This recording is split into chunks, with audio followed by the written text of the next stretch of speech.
Radio Judaïka, Fréquence Europe, Olivier Singer.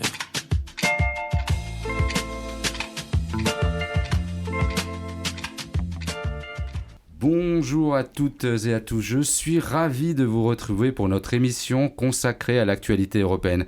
Alors cette semaine, nous ne sommes pas au Parlement européen, mais juste en face, au Conseil de l'Europe, dans lequel se tient la session d'automne de l'Assemblée parlementaire. Alors oui, tout ça peut paraître complexe, car en une simple phrase introductive, j'ai pu vous perdre, j'ai pu vous dépasser avec un charabia institutionnel, cela mérite donc quelques clarifications. Le Conseil de l'Europe, c'est une organisation de 46 États membres qui œuvre depuis 1949 pour la promotion de la démocratie, le respect des droits de l'homme et de l'état de droit dans la quasi-totalité de l'Europe. Et nous avons le plaisir d'avoir avec nous un des représentants français qui siège au sein de l'Assemblée, qui se réunit 4 fois par an et qui réunit 4 fois par an des parlementaires des 46 pays, en la personne de Monsieur Claude Kern. Bonjour Monsieur Kern. Bonjour. Alors, Monsieur Kern, merci d'avoir accepté de participer à notre émission. Je disais que vous êtes représentant de la France auprès de l'Assemblée parlementaire du Conseil de l'Europe, mais on vous connaît avant tout comme sénateur du Bas-Rhin depuis 2014, conseiller régional également du Grand Est et ancien maire de Gries. C'est bien ça ? C'est tout à fait cela. Alors, Monsieur Kern, pouvez-vous nous expliquer comment un sénateur tel que vous se retrouve ici à Strasbourg, alors que normalement vous êtes plutôt au Palais de Luxembourg à Paris, ici à Strasbourg, à l'Assemblée parlementaire du Conseil de l'Europe. Car je crois que vous faites partie de cette Assemblée depuis déjà 2017. Exact. J'ai été nommé en 2017 par mon groupe politique Union Centriste, puisque chaque groupe a un certain nombre de représentations à effectuer dans des assemblées parlementaires, que ce soit l'Assemblée parlementaire au niveau de l'OTAN, l'Assemblée parlementaire au niveau de l'Union des parlementaires internationaux ou l'Assemblée parlementaire au niveau du Conseil de l'Europe, de l'OSCE, etc., etc. Donc ces représentations sont prévues dans nos statuts. Savoir que quand vous êtes sénateur, il va falloir aussi accepter un certain nombre de représentations. Et je rassure tout de suite les auditeurs, ce sont des représentations tout à fait bénévoles. Et surtout, vous êtes presque un local. Vous êtes, étant de Gries, c'est pas très loin de venir à l'Assemblée parlementaire du Conseil de l'Europe. Voilà, je suis à 20 km, 21 km d'ici. Donc et en plus, ça coûte moins cher au Parlement, puisqu'ils n'ont pas de nuit d'hôtel à me payer. Ouais. Alors, Monsieur Kern, comment décrirez-vous les spécificités, le travail, le rôle de cette Assemblée qui réunit quand même 46 nationalités différentes, c'est pas rien. Par rapport à une Assemblée, je dirais, habituelle, comment ça se passe ici ? Comment vous ressentez un peu la vie de parlementaire au sein de cette Assemblée, que je rappelle, c'est que 4 sessions par an, c'est pas non plus tout le temps. C'est 4 sessions par an et plus les réunions de commission qui souvent se déroulent à Paris. Donc ça c'est encore différent puisque vous avez entre les sessions, vous avez 2 à 3 réunions de commission. Vous faites partie de 2 commissions. Donc vous multipliez par 2 le nombre de réunions à Paris qui viennent en complément. Ces réunions ont souvent lieu le lundi. Donc pour ne pas perturber justement le travail parlementaire national. Alors c'est un travail tout à fait différent qui est très enrichissant. Et pour le parlementaire et pour l'Assemblée parlementaire, puisque nous ne votons pas de loi, nous votons des motions, nous votons des résolutions qui sont transmises après au Parlement européen, aux parlements nationaux pour être épaulés également auprès du Parlement européen, des résolutions telles que, par exemple, la plus grande résolution dont je me souviens, c'était l'exclusion de la Fédération de Russie lors du déclenchement du conflit en Ukraine. Donc voilà, nous travaillons surtout sur, vous l'avez dit, sur les droits de l'homme, le respect de la démocratie, et ceci est très important, avec notamment des missions d'observation d'élections dans les pays, pour également, non pas les sanctionner, parce que souvent on nous dit « mais pourquoi vous ne les sanctionnez pas ?» Non, c'est pour les aiguiller, pour leur donner des directions, pour leur dire ce qui ne va pas. Et je peux vous dire, pour avoir fait plusieurs missions d'observation, qu'il y a souvent des pays qui sont beaucoup plus rigoureux que nous-mêmes. Vous êtes donc membre de cette assemblée et participez à différentes commissions, vous venez d'en parler. Il y a cette commission des questions politiques et de la démocratie dont vous êtes le vice-président. De quoi s'agit-il vraiment ? J'étais le vice-président, puisque ça tourne tous les ans. C'est vrai que le Conseil de l'Europe, c'est des présidences d'1 an. Voilà. Donc ça tourne très vite. Effectivement, nous venons aujourd'hui d'en parler. Nous avons inscrit à l'ordre du jour, à travers cette commission, un débat d'urgence concernant l'Ukraine, notamment comment arriver à une stabilité de la paix, c'est encore un rêve, en Ukraine. Et cette commission travaille surtout ce sujet-là. Après, il y a la commission du monitoring, dont je suis également membre. Et au sein de cette commission du monitoring, je suis président de la sous-commission qui traite les conflits concernant des États membres. On pourrait dire que ce monitoring, c'est du suivi, quoi. En gros, c'est des commissions de suivi de l'application des conventions du Conseil de l'Europe, des décisions de la Cour, c'est plein de choses de ce type-là. Voilà, ce sont des suivis, c'est également des suivis du fonctionnement des parlements respectifs, puisque moi je suis chargé en tant que rapporteur de suivre la Géorgie. Donc Géorgie que nous suivons maintenant depuis 5 ans. Et dans ce cadre-là, nous apportons des éléments en ce qui concerne les lois qui sont votées. Par exemple, en Géorgie, ils ont voté une loi sur la non-reconnaissance des différents genres. Donc nous leur avons expliqué que c'était discriminatoire. Ils sont en train de revoir leur position là-dessus. Donc on apporte des éléments pour aider ces pays à améliorer leur vision de la démocratie et surtout le respect des droits de l'homme. C'est le plus important. Alors, vous parliez un peu on parlait de la spécificité de cette institution. Vous avez donc des parlementaires venant de nombreux pays qui sont nommés suite à des élections. Très souvent, il y a du remplacement. Est-ce que vous arrivez à retenir des noms, des collègues, ou ça tourne très vite ? Ça tourne, mais ça tourne pas trop vite, puisque souvent, ils sont élus pour 4 ans, donc au moins, vous les connaissez pendant 4 ans. C'est vrai qu'il y a des collègues qui partent, que vous avez à peine le temps de les apercevoir. Ils repartent, c'est ce qui est un peu dommage parce qu'il faut quand même assurer une certaine continuité. Je dirais ici au sein du Conseil de l'Europe, il y a une équipe de cadres qui reste depuis pas mal d'années. Et vous en faites partie. Si je dis 2017, ça fait maintenant... Oui, mais il y en a qui sont là depuis plus longtemps que moi. Je suis pas, pas le doyen. Mais c'est vrai qu'il faut une certaine continuité pour justement avoir une suite logique dans nos réflexions et dans nos prises de décision. Alors, Monsieur Kern, l'activité du Conseil de l'Europe a donc été fortement bouleversée par l'attaque de l'Ukraine par la Russie. Vous nous disiez qu'un de vos sujets phares de ces dernières années, ça a été la réaction du Conseil de l'Europe. Pouvez-vous nous rappeler comment a réagi le Conseil de l'Europe ? Parce qu'il a réagi assez rapidement. Alors ça s'est passé très vite par une convocation d'une session extraordinaire au mois de mars, donc, puisque les éléments se sont déclenchés le 24 février. Si je me souviens bien, c'était le 13 mars, si mes souvenirs sont exacts. Nous étions en session extraordinaire avec ce sujet-là, et ça a été voté à la quasi-unanimité. L'exclusion de la Russie a été votée à la quasi-unanimité.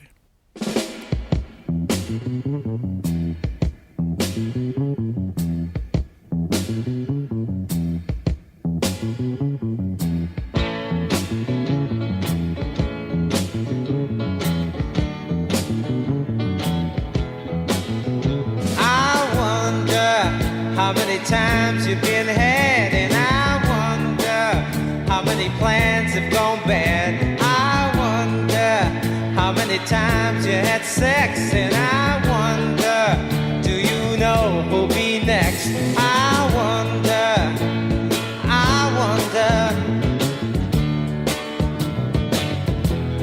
wonder I do.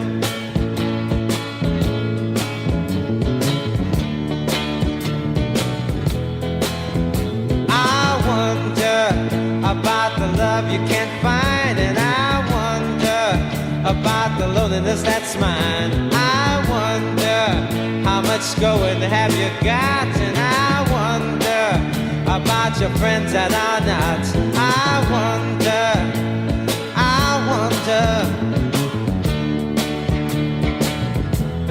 wonder I do.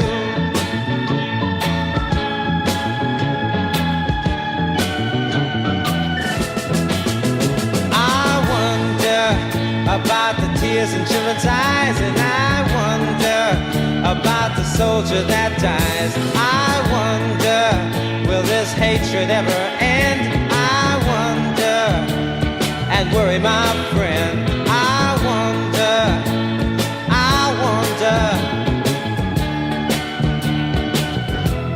wonder, don't you?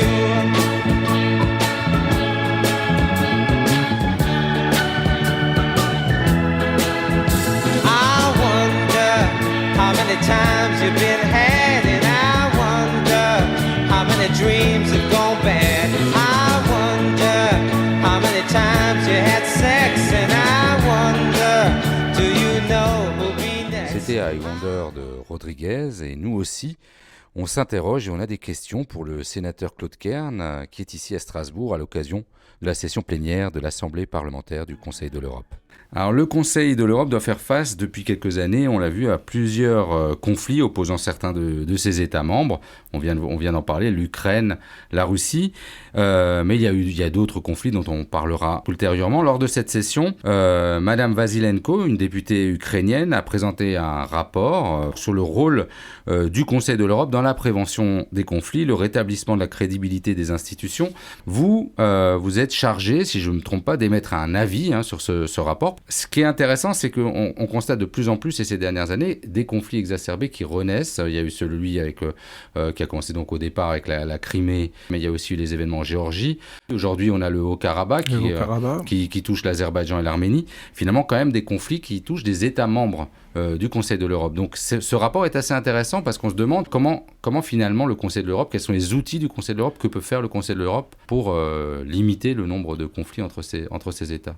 Alors, à travers ma sous-commission, nous essayons de réunir autour d'une table les différents belligérants, si je peux les appeler comme ça, pour qu'il y ait un dialogue.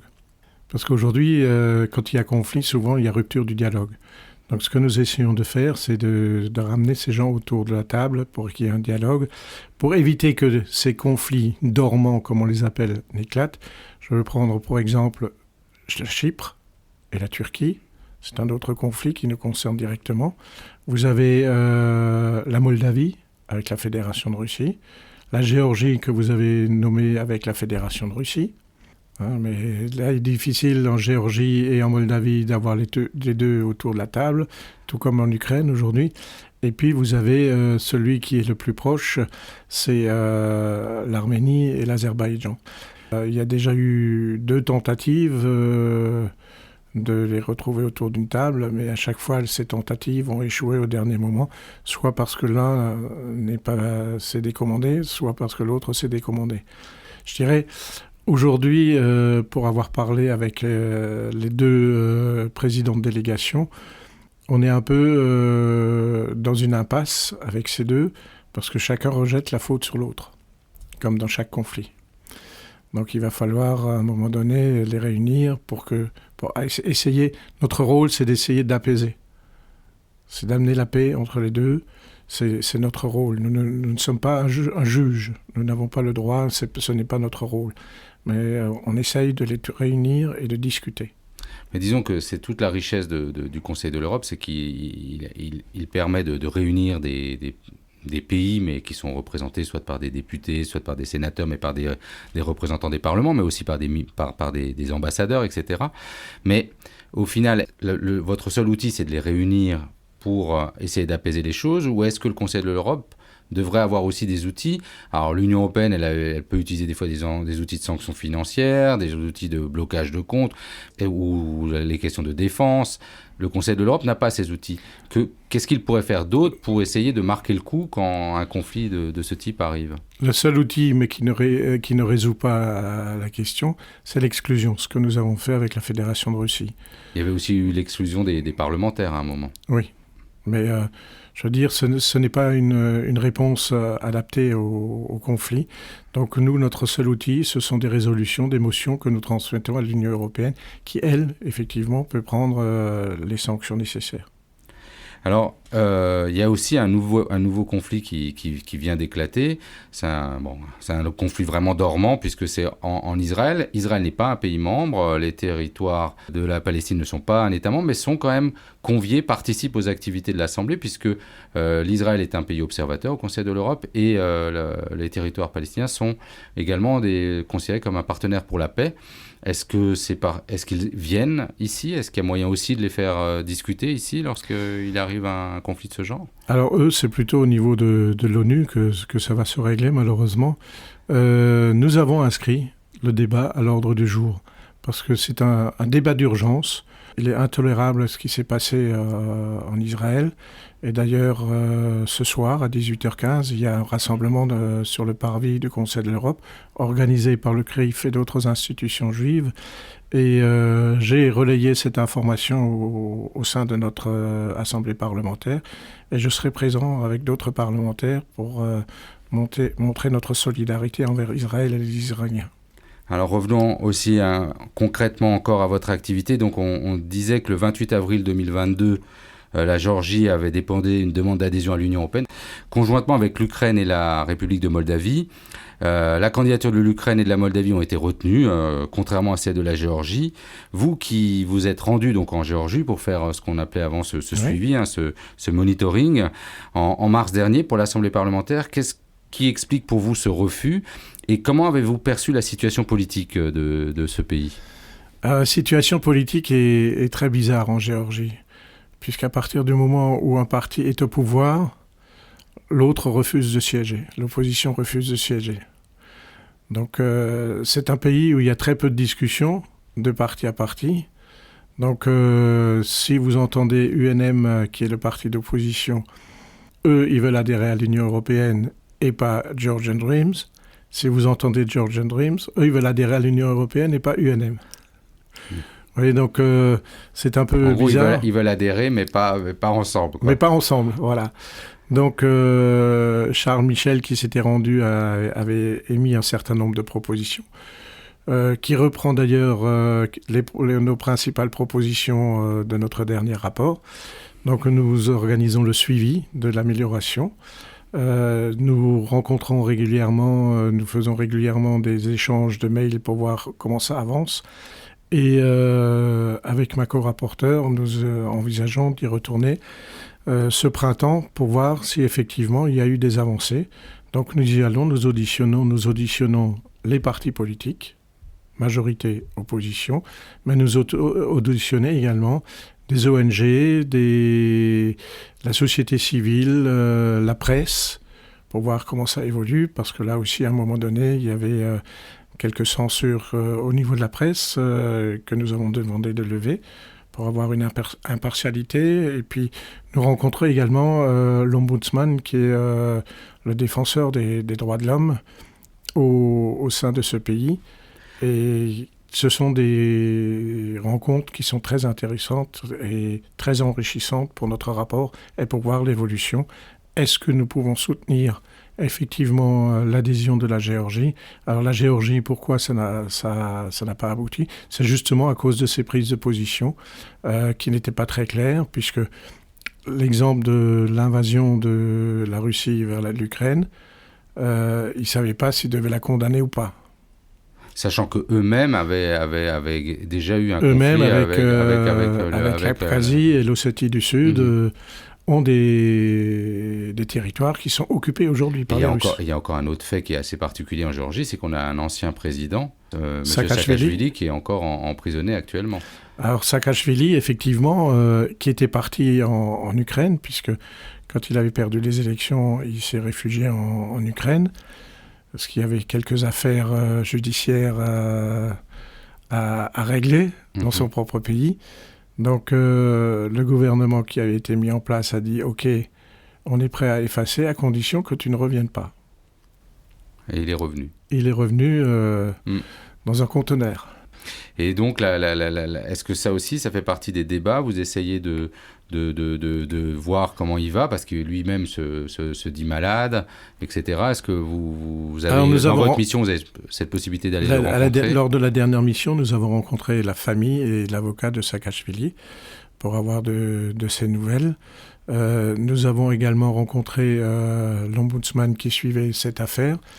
Donc, nous ne pouvons pas prendre de position. La seule chose que nous demandons, c'est de faire attention à la santé de M. Saakachvili. C'est ça qui nous intéresse, la partie médicale. La Cour européenne des droits de l'homme est sur le dossier en ce qui concerne l'affaire judiciaire. Donc là, c'est vrai qu'elle a été saisie. Elle a été saisie. Donc là, ce n'est pas notre rôle de nous mêler de cela. J'aurais une dernière question, mais on sort du Conseil de l'Europe, plus pour montrer votre activité en tant que sénateur. Vous êtes également membre au Sénat, donc en France. Vous êtes membre de ce qu'on appelle la Commission des affaires européennes. Vice-président, oui. Voilà, vice-président. Et c'est même à ce titre-là que vous êtes membre de l'Assemblée du Conseil de l'Europe, puisqu'il faut d'abord être membre de cette Commission des affaires européennes. Vous suivez à ce titre-là ce que prépare l'Union européenne. Vous avez votre mot à dire en tant que Parlement national. Vous suivez l'actualité européenne également. Il y a un sujet sur lequel vous avez travaillé qui m'a interpellé, c'était notamment un rapport d'information sur le marché européen de l'électricité. Qu'est-ce qui explique pour vous, qu'est-ce que vous pensez de ce qui est du mécanisme européen du marché? Vous voyez, on sort totalement de ce sujet, mais c'est pour montrer à nos auditeurs comment un député national comme vous peut finalement avoir une fonction très européenne. Sur ce rapport, qu'est-ce que vous avez retenu? Alors, sur ce rapport, nous avons travaillé avec deux autres collègues sur la problématique de la flambée des prix. Il y a une chose, la première des choses que nous avons retenues, c'est que nous nous en sortons en France avec un œil au beurre noir. Je m'explique. Heureusement qu'il y a la politique européenne en ce qui concerne le marché du prix de l'électricité, parce que ça nous a permis de ne pas franchir un plafond. Puisqu'il y a un équilibrage qui se fait entre marchés. Et au niveau de la France, comme nous avons réussi avec le gouvernement parce que ça avait été exclu, à ce que le nucléaire rentre dans la formule de calcul, ça nous a permis à nous de conserver un prix relativement bas. Enfin bas. Il est haut, mais plus bas que les autres. Plus bas que les autres.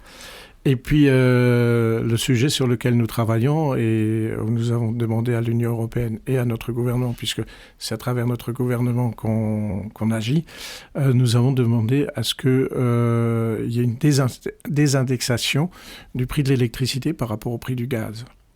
Ce qui n'arrange pas certains pays, comme l'Allemagne par exemple, qui utilise beaucoup de gaz et de charbon.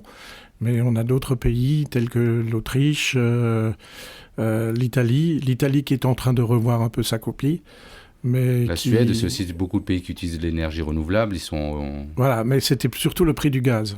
C'était surtout... En fait, si je me souviens bien du mécanisme, c'est en fait le dernier rapport en énergie dans la fabrication d'électricité qui va fixer le prix. Donc si le gaz augmente, les prix augmentent. Les prix augmentent, voilà.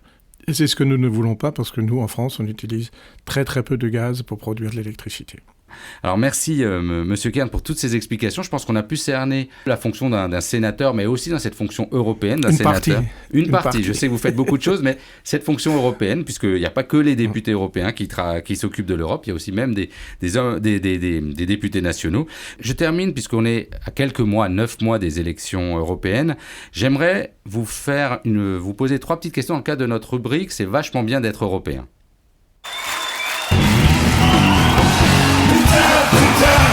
C'est vachement bien, nous sommes quand même tous des Européens.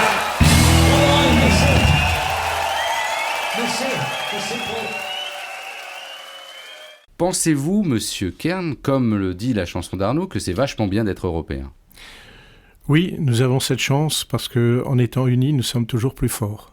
Y a-t-il une mesure prise par l'Union européenne lors des 5 dernières années, donc pendant cette période-là, qui vous a marqué, quelque chose que vous trouvez que l'Union européenne a bien fait? Ça, c'est une excellente question, à laquelle vous me prenez un peu de cours. C'est le marché unique. C'est le marché unique, je pense que c'est une très bonne chose parce que ça nous préserve de l'entrée sur notre marché de produits qui ne sont pas conformes aux normes européennes. Et je terminerai, lorsqu'il va y avoir des élections en juin, un Parlement nouvellement élu, est-ce que vous pensez que l'Union européenne devrait s'occuper d'un domaine ou faire en priorité quelque chose qu'elle ne fait pas ou qu'elle ne fait pas bien? Je pense qu'il y a une réflexion à mener au niveau des différents pays membres de l'Union européenne, à savoir mettre en place peut-être l'Europe politique, une vraie Europe politique, une Europe fédérale. Merci Monsieur Kern pour tous ces éclairages. Je vous souhaite une très bonne session ici au Conseil de l'Europe. Quant à nous, on se retrouve bientôt pour une nouvelle émission européenne. À bientôt. À bientôt.